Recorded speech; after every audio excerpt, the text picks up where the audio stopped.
In 1852 Virginia, a pregnant enslaved woman was sold for 25 cents, not $25, 25 cents. Her name was Rose. The man who bought her wasn't a wealthy planter or a cruel overseer. He was a poor white farmer named James Whitfield, a man who, 6 months later, did something so unthinkable it shattered every law and expectation of his time.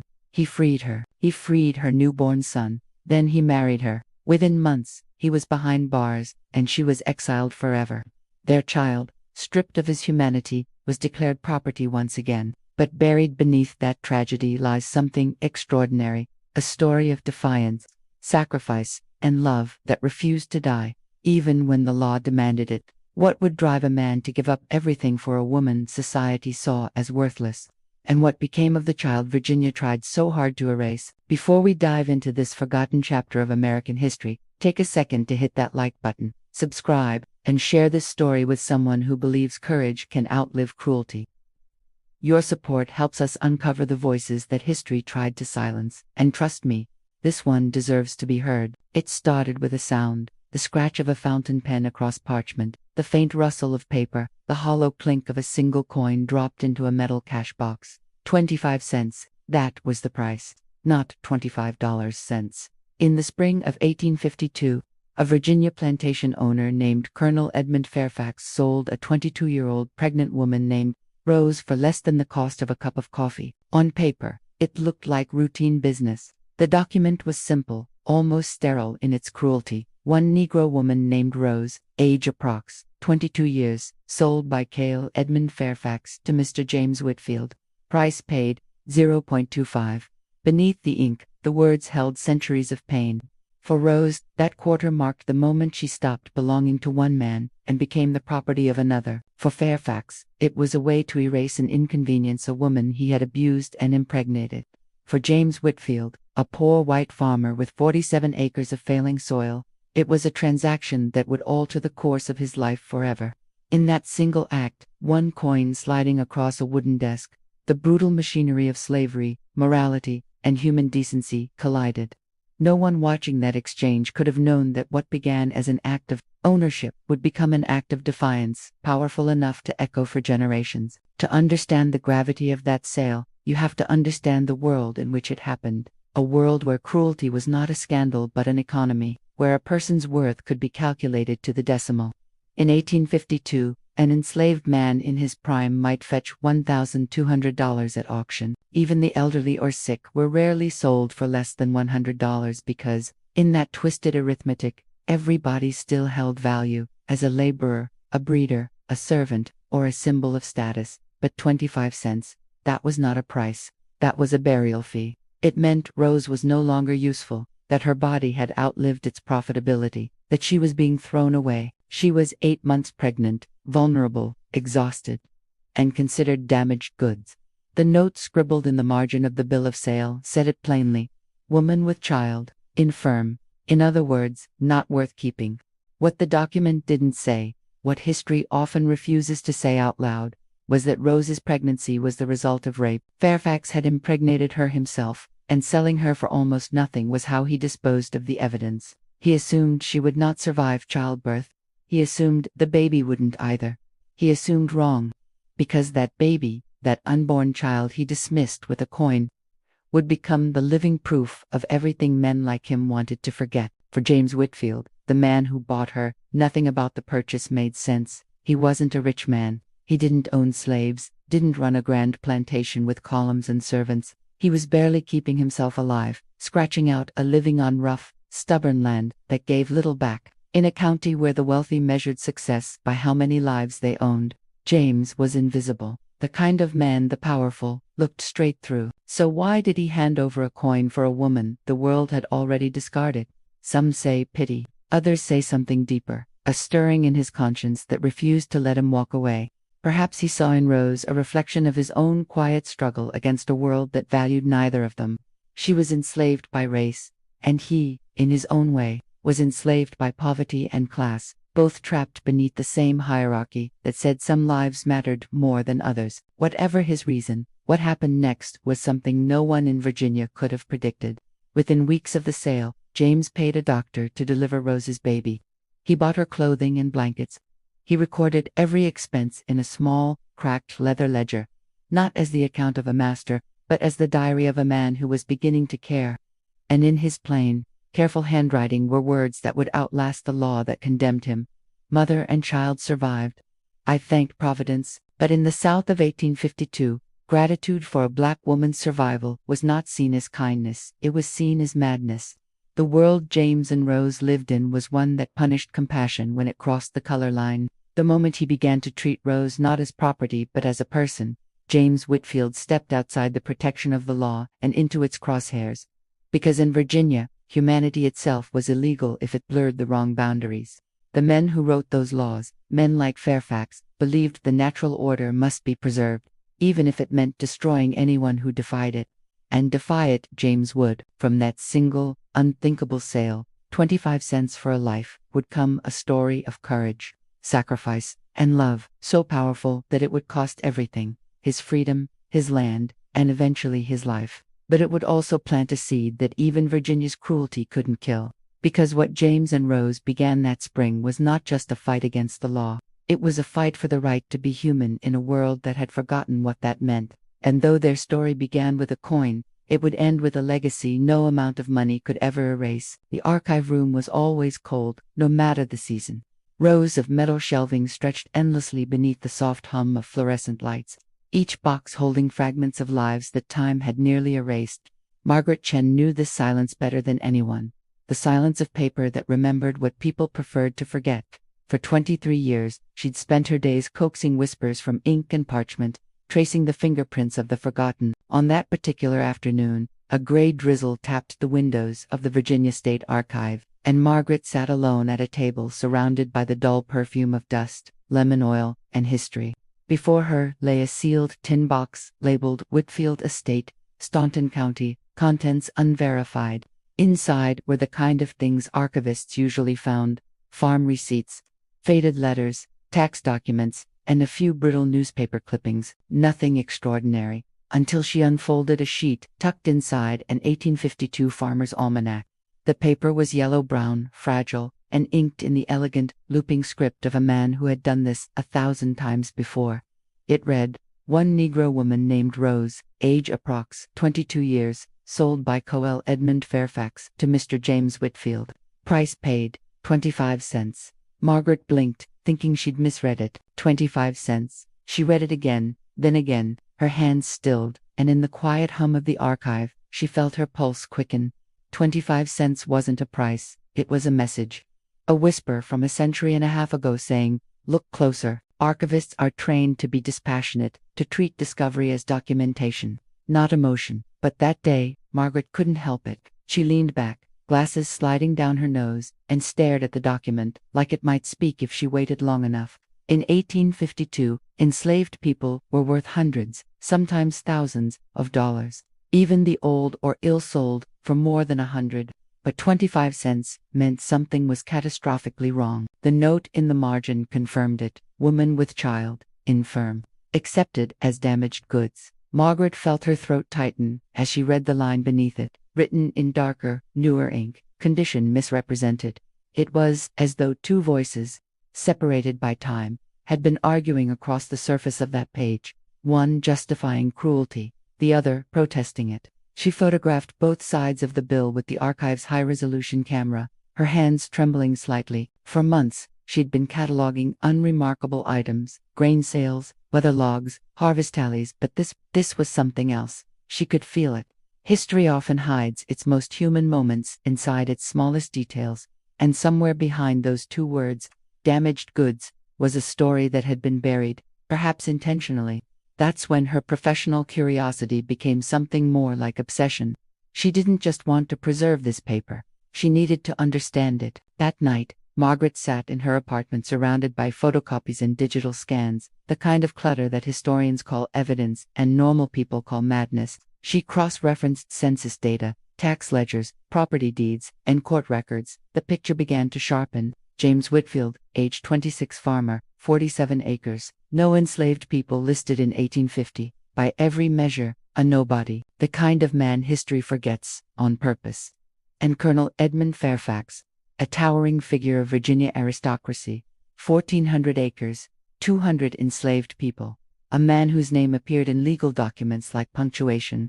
So why would a man like Fairfax sell a pregnant woman to a poor farmer for the price of a spool of thread? The answer came from the faintest clue, another piece of paper Margaret found 2 days later, hidden between pages of an old ledger. It bore Fairfax's sharp, commanding script, "Woman with child, disposed of." The word disposed made her flinch. It wasn't commerce. It was cover-up, and in that instant, the pieces began to fall into place. Rose hadn't been sold because she was unfit for labor. She had been sold because she was pregnant with Fairfax's own child, a secret transaction disguised as trash, a crime buried beneath the polite language of property exchange. Margaret sat back in her chair, her coffee gone cold, her chest heavy with the quiet horror of it all.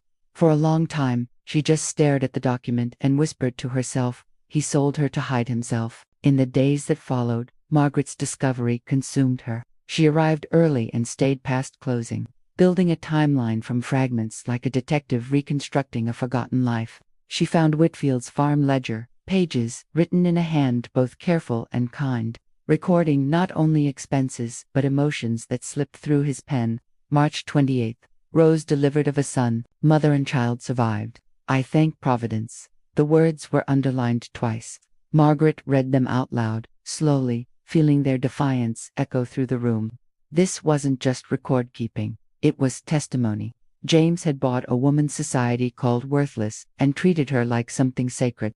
The more she read, the clearer it became. He wasn't a hero, not in the cinematic sense, but he was something rarer, a man who refused to behave the way his world demanded. Margaret leaned over the table, resting her forehead against her hands, overwhelmed by the intimacy of it.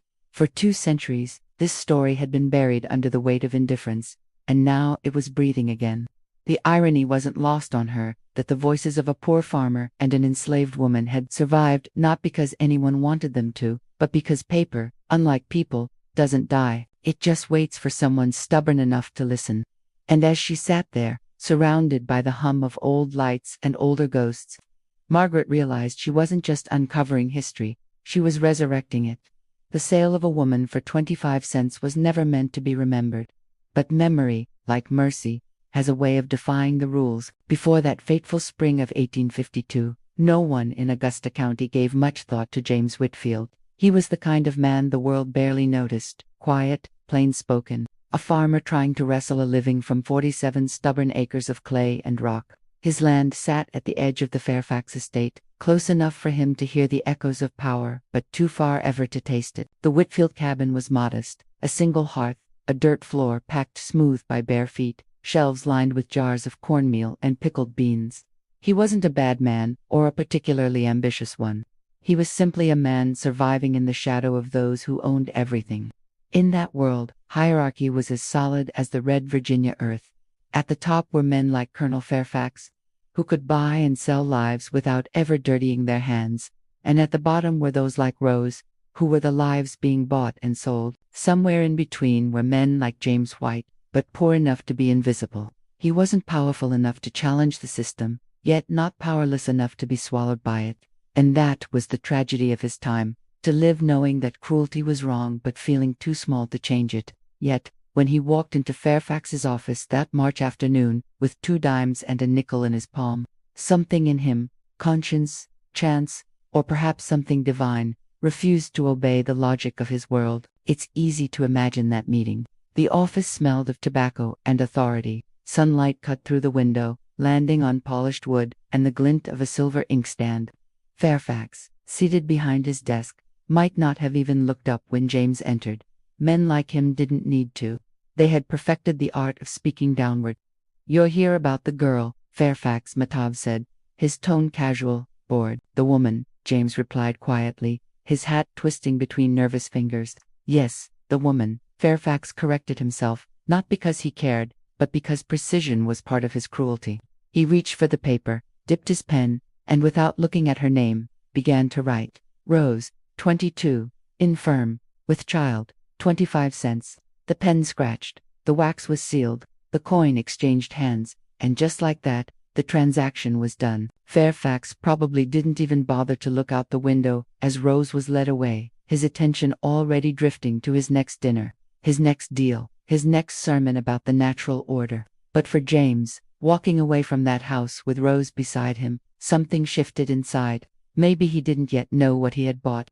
Maybe he told himself it was pity, or Christian charity, or simply impulse. But as the dirt road curved away from Fairfax Hall, the distance between him and that plantation became more than miles. It became moral ground. And though the world still saw her as property, James would soon begin to see Rose as something else entirely, the living proof of his own ability to choose decency in a world built on degradation. Life on James's small farm was a far cry from the opulence of Fairfax Hall. The soil was poor, the tools worn thin, and every harvest was a gamble. But for Rose, it must have felt like stepping into a different kind of universe, one where her name was spoken without command, where silence didn't always mean fear. The first days were quiet. James built her a small bed near the hearth, brought water from the creek, and set about preparing for the baby's arrival. He wrote in his ledger that week, noting expenses most men would never think to record for a woman they'd just bought: fabric, thread, midwife, doctor's fee. He wasn't a man of many words, but his actions wrote the story clearly enough. For the first time in her life, Rose was being cared for, not because she was useful, but because she existed. And for a man raised in a culture that prized ownership above empathy, that simple act was a revolution. Rose gave birth on April 2, 1852, in that small cabin under a roof that leaked when it rained. The doctor came, the child lived, and James wrote in his diary, "Mother and child survived. I thank Providence." He underlined the sentence twice, as if trying to etch gratitude into the page itself. It's impossible to know what Rose felt in that moment. Relief, perhaps confusion, almost certainly. For a woman who had spent her entire life being told she was property, kindness must have felt like a trick. But it wasn't. Not this time. And though fear still lived behind her eyes, something else began to flicker there too, the first fragile light of trust. That light would come at a terrible cost. In a place like Virginia, goodness didn't go unnoticed. It went punished. When Fairfax learned Rose had survived and that her child had lived, his fury must have been volcanic. He sent a letter demanding the baby be returned to his estate, declaring that, by law, the child belonged to him. Virginia law agreed. Children born to enslaved mothers were property of their mothers' owners, even if those mothers had been sold. Fairfax expected obedience. But James, for reasons even he might not have been able to explain, refused. He wrote back, "I will not surrender the child." In that moment, his quiet rebellion became open defiance. He knew what it meant: ruin, arrest, disgrace. But something inside him had already decided that there were worse fates than losing everything. And maybe that's the truest measure of a man. What he's willing to risk for someone the world has told him doesn't matter. Standing on his porch that summer evening, the scent of rain in the air, the cries of an infant inside the cabin, James must have felt the weight of the storm building, not in the sky, but in his soul. He had bought a woman for 25 cents, but what he'd really purchased, though he didn't know it yet, was his own reckoning with the meaning of freedom. The first time Margaret held James Whitfield's leather-bound ledger, she could feel time vibrating through it. The book was small, the size of her palm, its spine cracked, its corners softened by the weight of a man's hands long gone. The pages smelled faintly of smoke and ink, of fields and sweat and survival. When she opened it, the handwriting was delicate, but disciplined, the kind of script men once learned by candlelight, when education was a privilege, not a right. At first, the entries seemed ordinary: the cost of seed, a broken plough, a note about rain ruining the corn. But as she turned the pages, the details began to change. March 20th, 1852, paid coal, Fairfax 25 cents for woman, Rose. March 23rd, purchased fabric for yards for dress. March 28th, called Dr. Hensley. April 2nd, Rose delivered of a son. Mother and child survived. I thank Providence. Margaret read that line again and again, her heart aching at its simplicity. The handwriting was steady, but beneath it she could feel the pulse of something extraordinary, a man quietly documenting not ownership, but responsibility. She imagined James sitting at his rough-hewn table by lamplight, ink bottle at his elbow, recording the life of a woman and child the world had written off. Every line of that ledger whispered the same impossible thing: he cared. Over the following months, the tone of James's entries shifted. The cold practicality of numbers gave way to sentences that trembled with emotion, as if he no longer knew how to separate his ledger from his conscience. May 3rd, paid midwife $2. Rose, recovering slowly. June 8th, purchased soap, thread, shoes. Then came a darker entry. June 22nd, 1852, received a letter from Cal, Fairfax, demanding return of property. Consulted Attorney Garrett, will not surrender the child. God help me. The words were pressed so hard into the paper that the nib had torn through in places. Margaret traced them with her gloved finger, the way one might trace a scar. She could almost see him writing it, jaw set, hand trembling, anger and fear battling for space. That entry changed everything. It marked the moment when James Whitfield stopped being a bystander in history and became its opponent. In 1852, Virginia, refusing to return an enslaved child was not just defiance, it was suicide. Yet there it was, written in his own hand: I will not. Margaret sat in the stillness of the archive and felt a chill that had nothing to do with the air conditioning. She knew what came next. The law would crush him. It always did. But reading those words, she couldn't help but feel something else: a quiet reverence for a man who understood that morality wasn't a luxury of the rich. It was a choice, and he had chosen it. The deeper she read, the clearer his transformation became. The handwriting itself began to change, at first neat and symmetrical, then sharper, more urgent, the letters slanting as though the words were trying to outrun their own consequences. June 28th, Rose knows. I did not tell her of the letter, but she knows anyway. July 5th, met with Garrett. He says the law is clear. The child belongs to Fairfax. I said the law is wrong. July 15th, I have mortgaged the land. Signed the papers today. The banker said I was mad.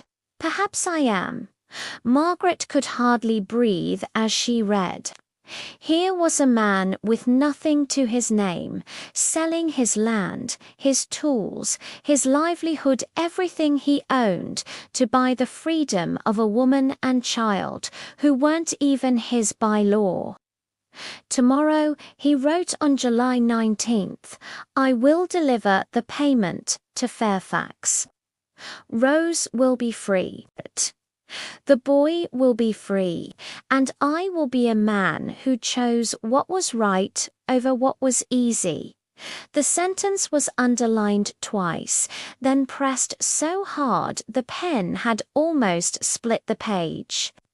Margaret closed her eyes for a long moment, absorbing the weight of it. This was no longer a story about slavery.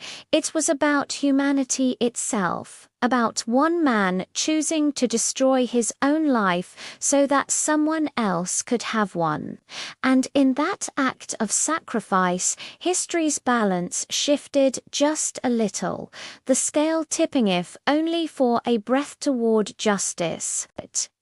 When she turned the final page of the ledger, a single sheet had been tucked inside thinner, newer, its edges less worn.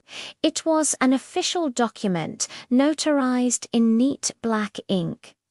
This certifies that the woman known as Rose, age approximately 22 years, and her infant son, Samuel, are hereby declared free persons. By purchase and manumission of Mr. James Whitfield, this day of July 20th, 1852.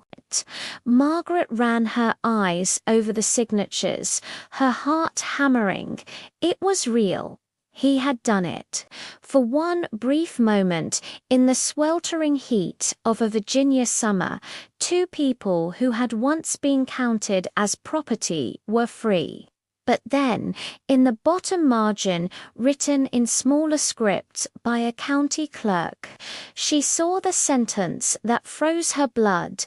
Note, pursuant to Virginia Act of 1806, all emancipated Negroes must leave the Commonwealth within 12 months or be resold into slavery. Freedom, it turned out, came with an expiration date. Rose and her son were free, but they were forbidden to stay. Margaret sat back in her chair, her chest tightening as she whispered the truth aloud. He saved them, only to lose them again. In that dim, humming room, surrounded by ghosts and paper and the faint smell of lemon oil, she realized something she hadn't before. James Whitfield hadn't been a hero trying to change the world. He had been a man trying to save two souls in it. And though the law would crush him, his ledger had already accomplished something Virginia never intended: told the truth. And sometimes the truth, when it refuses to be buried, becomes its own kind of freedom.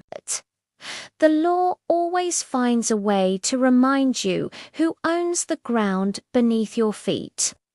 For a few months after Rose's emancipation, the Whitfield farm existed in a fragile peace, as if time itself were holding its breath. The summer air smelled of wild grass and wood smoke. The baby, Samuel, cried and laughed in the same breath. And for the first time in her life, Rose could walk outside without asking permission. But freedom in Virginia was never meant to last. Word of James's act spread quickly through Augusta County, whispered across church pews and store counters like the scent of scandal carried on the wind. Some called him a fool, others a blasphemer, but most simply said what they all believed, that a white man who freed a black woman must be out of his mind. And at the center of those whispers sat Colonel Edmund Fairfax, whose pride was a living, breathing thing. He had been humiliated, stripped of ownership, not just of a woman he'd treated as disposable, but of the child who carried his blood. To men like him, power wasn't only about wealth, it was about control. And James Whitfield, the poor farmer from down the road, had broken that unspoken law far worse than any statute written on paper. In his world, defiance was heresy, and heresy demanded punishment. The letter came in late June of 1852, written in the same ornate hand that had once scrawled Rose's sale. Margaret had found it folded carefully between the pages of the ledger, the ink still dark, the words sharp enough to cut. Mr. Whitfield, it began. I write to inform you that the child born to the woman, Rose, remains by law the property of my estate, as said woman was in my legal possession at the time of conception. You will return the child no later than July 1st, or I will pursue all legal remedies under Virginia statute. The child is mine by law. I expect compliance. It was signed Colonel Edmund Fairfax. The arrogance of it made Margaret's skin crawl as she read. Even a century and a half later, the man's entitlement bled through every line.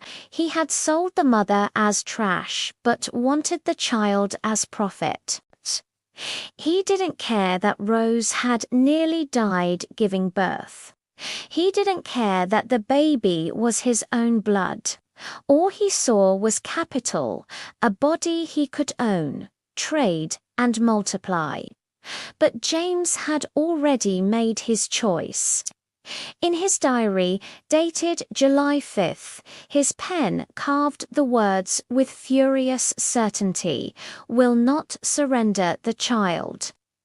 God help me, I will not. He must have known the consequences. He must have felt the noose tightening with every letter he wrote. But he refused to bend. Perhaps for the first time in his life, James Whitfield understood what it meant to be free, not by law, but by conscience. And once a man tastes that kind of freedom, he can never again live on his knees. When the summons arrived, it came not as a surprise, but as a sentence. Fairfax had filed suit, Edmund Fairfax versus James Whitfield, a property dispute for the recovery of one Negro infant. Said property and cattle born of the woman Rose. The language was cold and exacting. Stripped of humanity, designed to turn flesh into inventory. But when Margaret found the next document, she gasped. James had filed a counterclaim. It was handwritten, audacious, almost suicidal in its defiance. He accused Fairfax of fraud, claimed the 25-cent sale was abandonment, that the man had forfeited all rights by disposing of mother and child as damaged goods, and then, in a move that defied every rule of that brutal era, he sued for the full emancipation of both Rose and her son. It was the legal equivalent of standing unarmed before an army. No poor farmer could win against a colonel with judges in his pocket and lawmakers for friends. But still, James fought. Margaret read the court records, her heart pounding as she pieced together what must have happened. He mortgaged his land, borrowed against his tools, sold what he could not spare. And when Fairfax refused to yield, James did the impossible. He offered to buy back what the law already said he owned. $2,000 for Rose and her son, more than $70,000 in today's money. It was an absurd price for a man who barely had food for winter. Fairfax's reply came 4 days later, dripping with cruelty. "I accept your offer. Payment to be made by July 20th. Failure to comply will result in forfeiture." After that date, both woman and child revert to my custody. It wasn't negotiation. It was revenge disguised as formality. He didn't expect James to pay. He expected him to break. But men who have nothing left to lose are harder to destroy than men who have everything to protect. Margaret followed the trail of paperwork through the archives like breadcrumbs leading toward a cliff. The mortgage was real. The receipts were real. The emancipation documents were notarized and filed. By the time July 20th came, James had done the unthinkable. He had paid the full sum, emptied his pockets, and signed away his land to free Rose and Samuel. His signature appeared beside the words "paid in full, emancipation recorded." The handwriting wavered like the tremor of a man who knew he had traded survival for salvation. For one brief moment, in a courtroom somewhere in Augusta County, justice had flickered to life. But Virginia was waiting. The same system that allowed a man to buy freedom with one hand could take it away with the other. Under the Virginia Act of 1806, any enslaved person granted freedom had exactly 1 year to leave the state or be enslaved again. So when James walked out of that courthouse with 2 pieces of paper declaring Rose and her son free, he also carried the seed of their next tragedy. They could not stay. They could not belong. They could not breathe the same air they had bought with his ruin. Margaret sat back from her desk, the documents spread before her like the aftermath of a fire. The law had done what the law always did, punished mercy, protected power, and called it order. But buried beneath all that cruelty was something indestructible, a man's refusal to let the law define what was right. The morning James Whitfield delivered the money, the sky was the color of steel. There was no breeze, no birdsong, only the sound of wagon wheels crunching against dry gravel as he made his way up the long road to Fairfax Hall. He carried 2 satchels, one filled with coins, another with the deed to his farm. Everything he had ever built, every ounce of labor pressed from the soil, was inside those bags. When he reached the grand front steps, Colonel Fairfax was already waiting, immaculate as ever, dressed in white linen and arrogance. They didn't shake hands. Men like Fairfax didn't shake hands with people they considered beneath them. "You've brought the sum?" the colonel asked, his voice smooth, almost polite. James nodded and placed the satchels on the table between them. The coins clinked soft. Final. The colonel examined the papers with practiced indifference, then signed to documents and slid them across the table. "Your woman and her child are free," he said. Then, after a pause that stretched into cruelty, he added, "You have until July next to remove them from this commonwealth. After that, they revert to bondage." James said nothing. He simply folded the papers, tucked them into his coat, and walked back down the road toward home, his boots leaving shallow impressions in the dirt. He had done it. Rose and Samuel were free, but the price was his land, his livelihood, and his place in the only world he had ever known. Freedom had been purchased, yes, but not cheaply. It had been bought with ruin.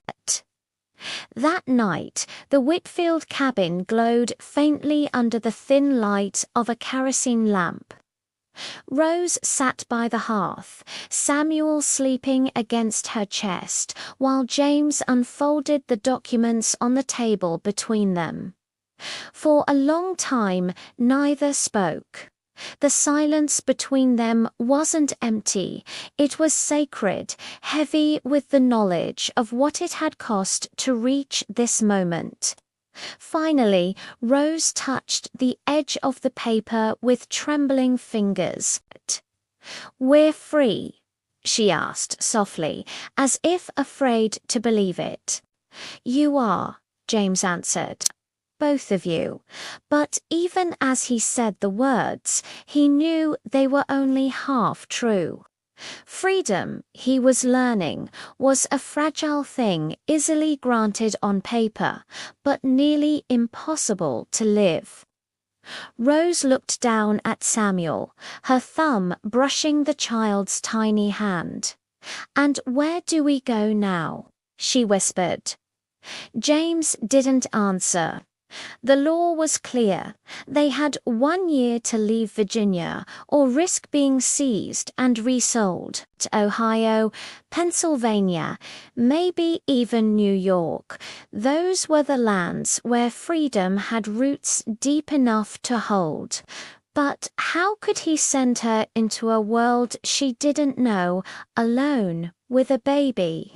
And how could he stay behind, bound by the same soil that had betrayed him?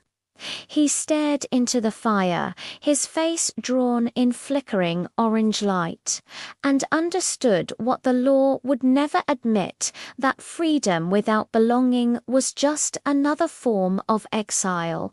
By autumn, the hills around Staunton burned gold with dying leaves. The Whitfield farm stood quiet, its fields untended, its fences sagging, the ghost of prosperity fading into memory. But inside that weathered cabin, something the law could never understand was taking root. Rose had begun to read, teaching herself from an old Bible James had found in a churchyard sale. She would sit by the window, tracing the words with her finger, whispering them under her breath. "Deliver us from evil," she said one evening, her voice calm, certain. James looked up from the hearth and met her eyes for the first time, seeing not the woman he had freed, but the woman who was teaching him what freedom meant. It wasn't property, or papers, or place. It was the courage to love what the world condemned. That night, as Samuel slept, James wrote one last line in his ledger, before closing it for good. "If the law says this love is a crime, then let them call me guilty." Margaret read that sentence aloud in the archive room, her voice trembling. It was both confession and declaration, a vow written in the ink of defiance. In that single line, the tragedy and triumph of James Whitfield's life stood revealed. He had lost everything but his humanity, and in a time when most men traded theirs for comfort, that loss was its own kind of victory. By the end of the summer of 1852, Virginia's air hung heavy with suspicion. Every glance from a neighbor carried judgment, every whisper from town sharpened into rumor. James Whitfield had already become a ghost in his own community, tolerated, perhaps, but not accepted. When he walked into the general store, conversations died mid-sentence. When he passed the churchyard, even the preacher looked away. But inside that small cabin on the hill, far from the voices of the county, something miraculous was unfolding. A quiet domestic rhythm that defied everything the world said was possible. Rose, once a possession, was now a presence, steady, calm, and unbroken. She learned to read the Bible by lamplight, her finger tracing each word as if it were sacred ground. James, seated across from her, would listen as she sounded out verses slowly, sometimes haltingly, until the words began to belong to her. "I was once lost," she read one night, her voice trembling. but now am found. When she looked up, their eyes met, and neither spoke for a long time. In that silence, something passed between them, not spoken love, but recognition. They had both been lost in different ways, and in each other's survival, they had found something that resembled redemption. But love, in Virginia, was not just forbidden between them, it was illegal. Since 1691, interracial marriage had been punishable by imprisonment or worse. To call Rose wife was to invite the state's wrath. Yet, as autumn deepened, James found himself unable to imagine a life without her. The entries in his diary became more intimate, more desperate in their honesty. Rose is learning to smile again. She hums when she works. Samuel reaches for her voice before he opens his eyes. I cannot send them away. Then, on August 5, 1852, the tone changed entirely. Rose free, but law says she must leave.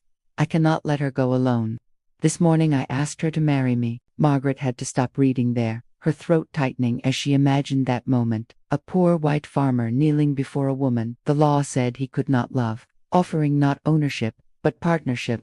Rose's answer came 2 days later, written in James's own trembling hand. She said, "How can a woman who has been owned ever truly choose?" I told her I was not asking for love, only for safety. She said, "Then I will marry you, because it is the only door left open." It wasn't romance as the world would tell it. It was survival, courage, and the faint, stubborn pulse of hope. And sometimes, that's all love ever is, to broken people building shelter against a storm that neither of them believes will end. The marriage took place across the Pennsylvania border on October 3, 1852. In a small Quaker meeting house in Chambersburg, Margaret found the certificate pressed between the last pages of James's ledger. Its ink faded but still legible. This certifies that James Whitfield, white male, and Rose, Negro woman, were joined in lawful matrimony before God and these witnesses. It bore the signature of Abigail Thornton, a Quaker minister, and 3 witnesses whose names history never thought worth remembering. The journey itself must have been perilous, 2 days by wagon along back roads, each mile a risk of discovery. Yet they went, carrying nothing but courage and faith that somewhere, someone might bless what Virginia condemned. Margaret imagined that room, wooden benches, plain walls, sunlight filtering through dusty windows, Rose in a simple dress, of coarse linen, Samuel bundled in her arms, James standing beside her, nervous, unshaven, his calloused hands twisting at his sides. When the minister asked if they came of their own free will, Rose answered, "I come because it is the only safe place left." And then, before a handful of strangers, they became husband and wife. No choir sang, no bells rang, but in that quiet Quaker house, a man and woman made a promise strong enough to defy a nation. When they returned to Virginia days later, nothing had changed, and yet everything had, because even if the law refused to recognize them, God had already heard their vows. For 3 fleeting months, they lived as something Virginia refused to name, a family. James listed Rose as his wife in county records, a quiet, dangerous act of truth that the clerk either ignored or chose to overlook. The diary entries from those months glowed with an unfamiliar peace. Rose sang while cooking. Samuel said his first word. The sound filled the cabin like light. Another reads simply, "I have known happiness I do not deserve. But happiness in a world built on cruelty is a fragile thing."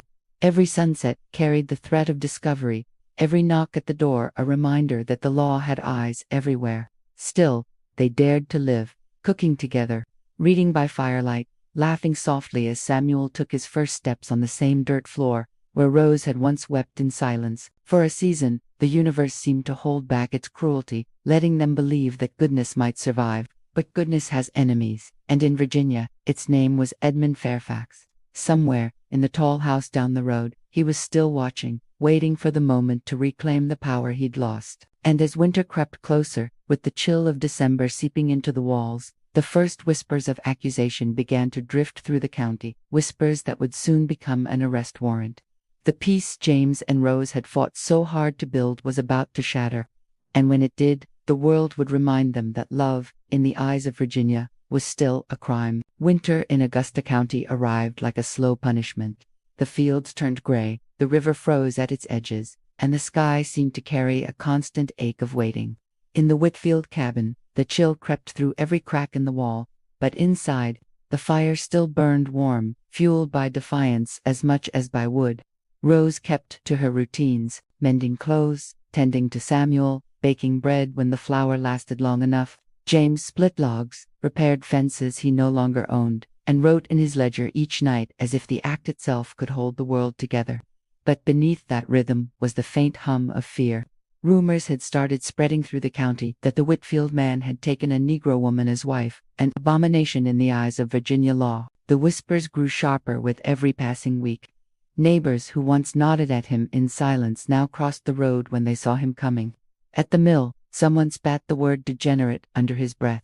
Even the preacher, who once prayed with him over crops and droughts, began to speak in sermons about those who defy the Lord's ordained order. And through it all, a single truth pressed on James like a stone: someone was watching. He began to notice tracks in the snow that didn't belong to him. A horse tied near the ridge, then gone by morning. He knew Fairfax's reach extended far beyond Wealth into the courthouse, the constable's office, even the church. Every kindness James had ever received from that town was now turning into a blade. The betrayal came, as betrayal often does, through someone he once trusted. His farmhand, Caleb Dorsey, had worked for him since before the purchase, a lanky man with a slow drawl and a quick temper, loyal so long as the pay arrived on time.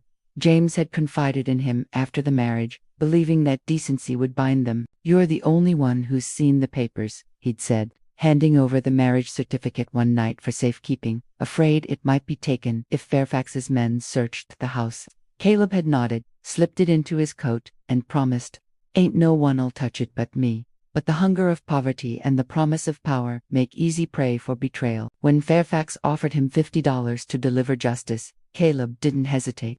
He rode to Staunton under cover of night and handed the document to the county constable, swearing out a statement that James Whitfield had entered into an unlawful union with a colored woman, violating Virginia Code Section 1459. 2 days later, a warrant was signed. Fairfax didn't even have to lift a finger. The law did his vengeance for him. The constable, flanked by 2 deputies, rode out at dawn on the coldest morning of December 1852. Margaret found the arrest record in the courthouse files. Its ink crisp and cruel. Defendant, James Whitfield. Offense, miscegenation. Complainant, E. Fairfax. Date, December 14th. She could almost hear the knock on that cabin door. The sudden stillness inside before everything shattered. It must have been chaos. Samuel crying, the fire snapping, Rose clutching the child as the door swung open. The constable's boots stomped across the threshold, snow melting in dark patches on the floor.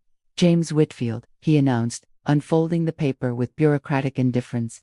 "You're under arrest for unlawful cohabitation and marriage with a Negro woman." Rose's voice, small but sharp, cut through the air. "He's done nothing wrong." But in Virginia, the truth never mattered. The deputies grabbed James by the arms, twisting them behind his back, as the constable read the charge. "You stand in violation of the laws of the Commonwealth, section pertaining to unnatural and illicit union." James didn't resist. He looked at Rose, then at Samuel, then said quietly, "It's all right." He asked only one thing of them before being led away, that they not harm her. But the law made no such promises. Rose tried to follow, clutching the baby, but a deputy blocked her path, muttering, "Best stay inside, girl. Won't be safe for you out there." They dragged James outside into the biting wind, his wrists bound in iron cuffs. The horses snorted, stamping at the frost. When the constable mounted, he turned back and spat, "Best pray, Whitfield. You'll need it where you're going." The wagon jolted forward, carrying James down the snow-covered road toward the Staunton jail. Behind him, Rose stood in the doorway, barefoot in the cold, her child in her arms, watching the only man who had ever treated her as human disappear into the white distance. In the archives, Margaret stared at the arrest record for a long time, the weight of that moment pressing against her chest. She could almost see it, the frost on the horse's mane, the echo of chains clinking against wood, the silence that fell over the hills after the wagon disappeared. History, she thought, was a graveyard of good intentions. James Whitfield had bought freedom with ruin, love with lawlessness, and now the world had come to collect its debt. The trial that followed was swift and merciless. The Commonwealth of Virginia versus James Whitfield. The charge, miscegenation, a crime punishable by imprisonment and, in some cases, death. The evidence was damning: the marriage certificate, his own ledger entries, and the testimony of Caleb Dorsey, who stood in the courtroom swearing that the defendant took a Negro woman as wife and lived with her in open defiance of God and man. Margaret's throat tightened as she read the verdict written in black ink. Guilty as charged. The punishment, 1 year imprisonment at the county jail and forfeiture of all property to the state.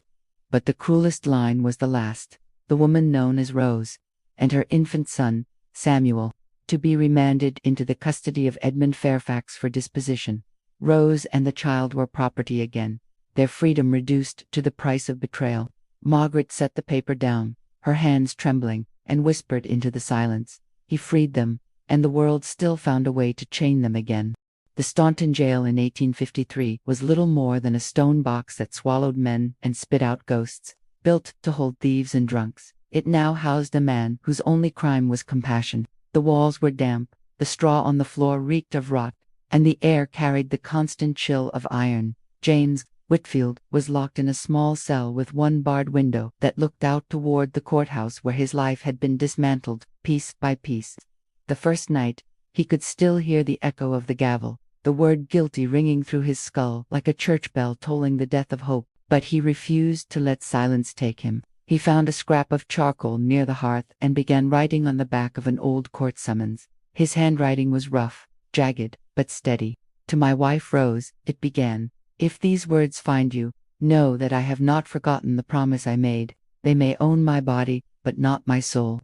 You and the boy are my every prayer." He wrote by candlelight, his fingers trembling from the cold, pausing often to listen for footsteps in the corridor.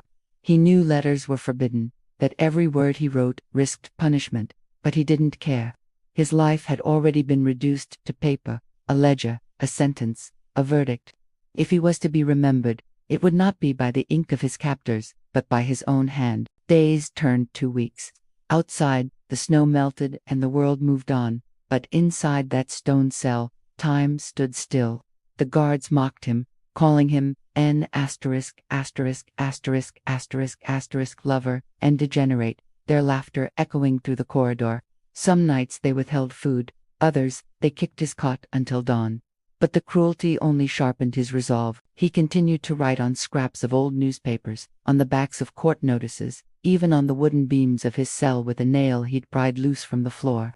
"They can cage a man," he scrawled, "but they cannot cage what he believes." He wrote about Rose, how she laughed softly when Samuel tried to speak, how her voice carried a strength that the law could never silence. He wrote about the land he'd lost, the field where wildflowers once grew, and the way the morning light had touched her face when she first learned to read. His words were not the rage of a condemned man. They were a love story, carved against the grain of a world built on hate. Margaret, sitting in the archive nearly 2 centuries later, found these fragments carefully preserved in a small folder labeled Whitfield. Papers. The ink had faded to the color of dust, but the emotion bled through like a heartbeat. It was not just history she was reading, it was devotion, grief, and the quiet rebellion of a man who refused to let cruelty erase tenderness. One letter stood out among the rest. Written on January 3, 1853, the one historians later called the jailhouse letter. It began simply, "My beloved Rose, I know not where you are, but I pray these words find you before I am gone." He wrote of his trial, of the lies told under oath, of how the judge refused to meet his eyes. "They say, I am to serve a year, but I know it will not be that long. I can feel my body giving way. Do not grieve, my love, not for me. The Lord knows I am free in the only way that matters. Tell Samuel that his father was not ashamed to love." Then came the line that broke Margaret's composure, as she read it aloud in the archive's silence. "If freedom must die in me, let it live in you." She pressed her hand to her mouth, feeling tears she hadn't expected. It was more than a letter. It was a will, a scripture written by a man the world called criminal, but whom history would call righteous. In the margins of that same page, barely legible, was a final note. "Do not let the world make you hard. Remember me only when the wind is kind." Historians later determined the letter had never been sent. It was found hidden beneath a loose stone in the cell wall after the prison was demolished in 1872. Yet somehow, impossibly, Rose had lived as if she had read it, as if she'd felt every word. When James died in that jail cell on a rain-soaked March night, there was no ceremony, no gravestone, no mention in the local paper. The records listed his cause of death as lung fever. His body was buried in an unmarked plot behind the courthouse, nameless, forgotten, as the law intended. But his story didn't end there. A year later, Rose and Samuel vanished from Fairfax's estate. Some said she escaped north through the Underground Railroad. Others whispered that she died trying. The truth was never confirmed. What remained, decades later, was his ledger, his letters, and the quiet proof that compassion had survived inside the darkest era of American history. Margaret sat surrounded by those fragile pages, the hum of fluorescent lights above her fading into nothing. She realized she was holding not just evidence, but a heartbeat, the last echo of a man who refused to let decency die. In her notes, she wrote a single line that could have been carved on his grave. They called him criminal, but history remembers him as conscience. And in that sterile archive room, where dust danced in slivers of light, it felt as if James Whitfield was still speaking, not from paper, but from eternity. The story of Rose Whitfield didn't end in Virginia. After James's death, Fairfax reclaimed his property as the law demanded, but even power has its blind spots. Rose had learned to move quietly, to read signs the way others read scripture. The night Fairfax's men came for her, she was already gone. A neighbor later claimed to have seen her walking north along the old Staunton Pike, Samuel wrapped in a wool blanket on her back, the manumission papers hidden inside her dress. She walked by moonlight, avoiding towns, guided by whispers passed between safe hands, freedmen, abolitionists, Quakers, farmers, who risked their lives for strangers. The Underground Railroad wasn't a tunnel or a train. It was courage in the shape of kindness. Each night she traveled until dawn, resting only when Samuel stirred. Once, near the Potomac, she met a woman named Sarah Tilson who gave her bread, a shawl, and a single sentence that Rose would never forget. "Freedom's not a place, child. It's a thing you carry." By spring of 1854, Rose had crossed into Pennsylvania. She stood at the edge of a new world, a world without chains, but still thick with ghosts. She had lost everything except the boy in her arms, the papers in her dress, and the memory of a man who'd loved her without condition. That, she decided, was enough to start again. In Chambersburg, she found refuge among the same Quakers who had blessed her marriage. They remembered her, the quiet woman who had once stood trembling before their altar, vowing love the law forbade. Abigail Thornton, the aging minister, took her in. "You've walked far," the old woman said gently. Rose nodded, though words were hard to find. For months, she worked in silence, sewing, cleaning, teaching herself to write in the evenings when Samuel slept. The first thing she ever wrote, in letters shaky but proud, was his name, Samuel Whitfield. She said it aloud each time she finished, a small defiance, a way to make the world acknowledge that he belonged to no one but her. As years passed, she built a modest life. She worked at a small school for freed children, teaching them the letters she'd learned by firelight. She told no one her story, not of Fairfax, not of the farm, not of the man who'd bought her freedom with his ruin. But every night, when the candle burned low, she'd open the folded paper James had given her, their manumission document, and read the lines until the ink felt like prayer. "The woman known as Rose, and her infant son, Samuel, are hereby declared free." Each time she read it, she whispered, "You did it, James, you did it." Time softened her edges, but never her memory. Samuel grew tall, strong, and unafraid, a boy who loved books as much as his mother feared them. He'd ask about his father, and Rose would answer carefully. "He was a man who planted seeds in hard ground," she said, "and he made them grow." She never told him how his father died, only that he had been brave. In the years before the war, their home became a quiet refuge for those fleeing the same cruelty they had once escaped. When Union soldiers finally marched through Pennsylvania, Samuel joined them as a drummer boy. He was 15. When the war ended, he came home with stories of battle and freedom. But Rose, old and frail by then, just smiled and said, "The hardest battles are the ones we fight in silence." She lived to see slavery abolished, but not to see her son become a teacher, a husband, a man who carried his father's name with pride. When she died in 1873, they buried her under an oak tree behind the meeting house, in the same ground where she had once said her vows. The inscription on her headstone, paid for by the Quaker community, read simply, "Rose Whitfield, free woman." But beneath that title lay 1,000 untold stories of flight, survival, love, and a freedom bought not by war, but by sacrifice. More than a century later, in that quiet archive room, Margaret Chen stared at the ledger, the manumission papers, and the yellowed letters she had just transcribed. Outside, the world hummed with the distractions of the modern age: phones, traffic, deadlines. But inside those walls, time had folded back on itself. She realized that every page before her was part of a single heartbeat that refused to die. She traced Rose's name with her fingertip, then James's, whispering them aloud as if invoking ghosts. She thought of all the stories that never made it into textbooks, the unnamed, the erased, the silenced. This one, she decided, would not be lost again.